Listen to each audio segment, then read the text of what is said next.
लोगों के बीच आए हुए हैं जुबैर खां बागी जी, जो हमेशा ऑटो और टोटो की समस्याओं को लेकर के फील्ड में रहते हैं और उनसे जानते हैं कि जो वर्तमान में जो परेशानियां चल रही हैं ऑटो और टोटो को लेकर के, उसके बारे में थोड़ा सा बताइए।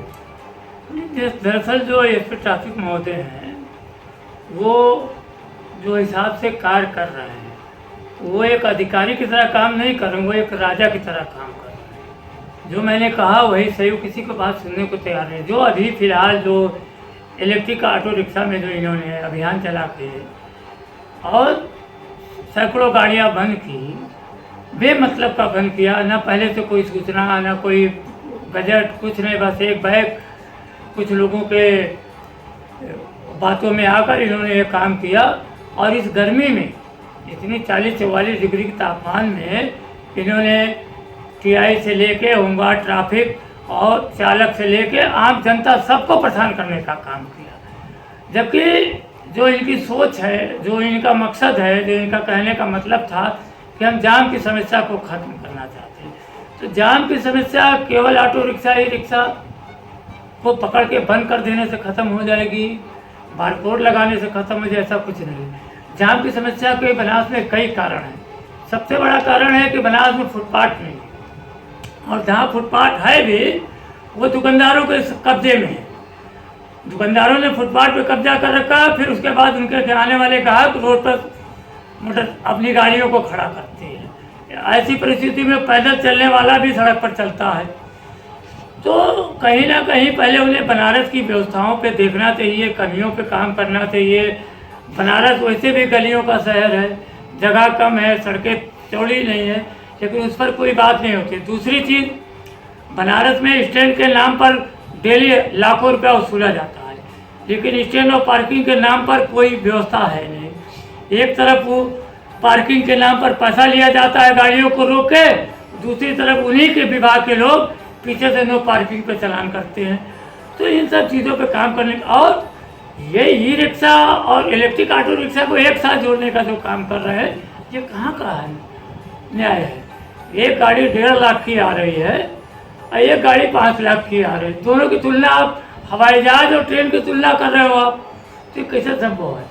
तो कहीं ना कहीं इस पर पुनः विचार करने की जरूरत है। और रही चालक, जो आज परेशानी, जो मुसीबत चालकों पे है, इसका जिम्मेदार कोई और नहीं है, सिर्फ चालक स्वयं है।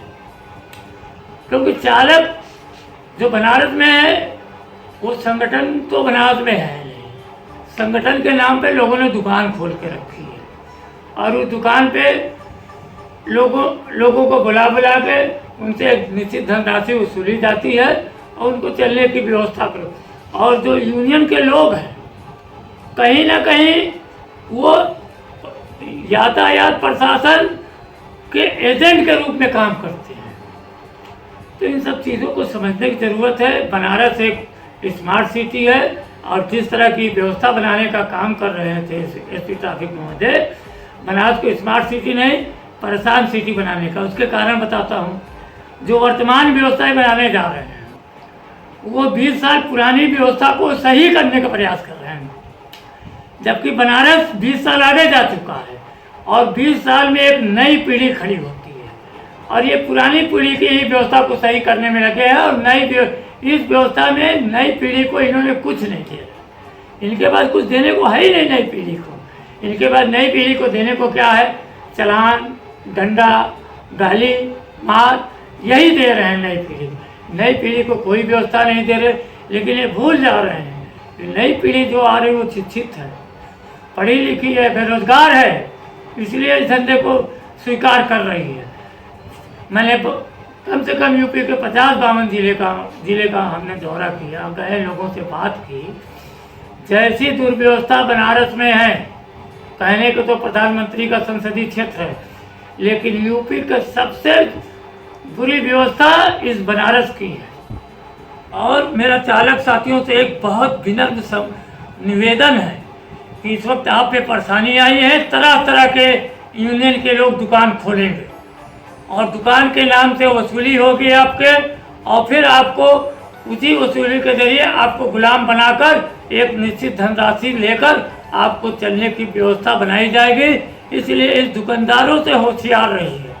और अपनी लड़ाई खुद लड़िए, तभी आपकी लड़ाई आप जीतेंगे, वरना इन दुकानदारों के चक्कर में पड़ेंगे जो कहीं ना कहीं यातायात व्यवस्था के एजेंट के रूप में काम कर रहे हैं। एक चीज़ और बताइए, जो ई ऑटो है उस पर अगर बारकोडिंग होगी तो वो अपने किस्तों को कैसे भर पाएंगे? अरे सैकड़ों लोगों को आत्महत्या करने पर मजबूर होना पड़ेगा। लोग इसको हल्के में ले रहे हैं। कितने की गाड़ियां खड़ी हो जाएंगी, कितने की गाड़ियों खिंच जाएंगी, कितने बेरोजगार हो जाएंगे, अभी इसको अंदाज़ा नहीं है। जिस दिन वो बेरोजगार होके क्या करेगा, कोई चोरी करेगा, कोई डकैती करेगा, तमाम तरह की अपराध की घटनाएं बढ़ेंगी। बनारस को बचाना है तो एक व्यवस्थित व्यवस्था बनाइए, और ये देहात और शहर के नाम पर जो परमिट बांटा गया है इसे भी खत्म करने की ज़रूरत है। बनारस में 2 तरह की परमिट अगर बांटी जाए, एक वर्मा जोन, दूसरा काशी जोन। वर्मा जोन में वाराणसी का इनका 9 नंबर और बनारस स्टेशन का 8 नंबर। काशी जोन में दोनों स्टेशनों का 1 नंबर रखा जाए, क्योंकि रेलवे स्टेशन एक महत्वपूर्ण स्थान है। बनारस के हर कोने से वहाँ पे लोगों को आना होता है। अगर ऐसी व्यवस्था बांधी गई तो लोगों को अपने स्टेशन आने के लिए अभी 10 किलोमीटर सफ़र 2 साथियों से तय करना पड़ेगा। तो कहीं ना कहीं अगर इस तरह की व्यवस्था की गई तो बनारस स्मार्ट सिटी की जगह परेशान सिटी बन के रह जाएगी। बनारस की आम जनता भी परेशान होगा, बनारस का चालक भी परेशान होगा, और बनारस का यातायात व्यवस्था देखने वाले सड़क पर यातायात के नौजवान जवान, TSI, TI, ये सारे लोग इसमें परेशान होंगे। इसलिए इस पर पुनः विचार करने की ज़रूरत है और एक सामूहिक बैठक करके एक बढ़िया विकल्प तैयार किया जाए, ताकि बनारस स्मार्ट सिटी है तो हमारा चालक भी स्मार्ट सिटी की तरह उसमें चलता हुआ नजर आए। लेकिन कोड लगने की वजह से सवारियों को भी काफ़ी दिक्कतों का सामना पड़ रहा है। उन लोगों को एक जगह जाने के लिए कई सवारियों को पकड़ना पड़ रहा है, तो ऐसे पे आप क्या कहना चाहेंगे? भाई ये बात मैंने कई दफ़े इस टॉपिक महोदय के सामने रखी, अगर मैं भी जानता हूँ। मैं सवारी के लिए मैं क्या करूँ, सबको छूट दूँ, सबको छूट मत दो, व्यवस्था बनाओ, सिस्टम बनाओ। आपके पास कोई व्यवस्था नहीं है चालकों को लिए, एकदम जीरो व्यवस्था है, और आप चाहते हो कि मेरी व्यवस्थाओं का पालन होता रहे, कैसे होगा?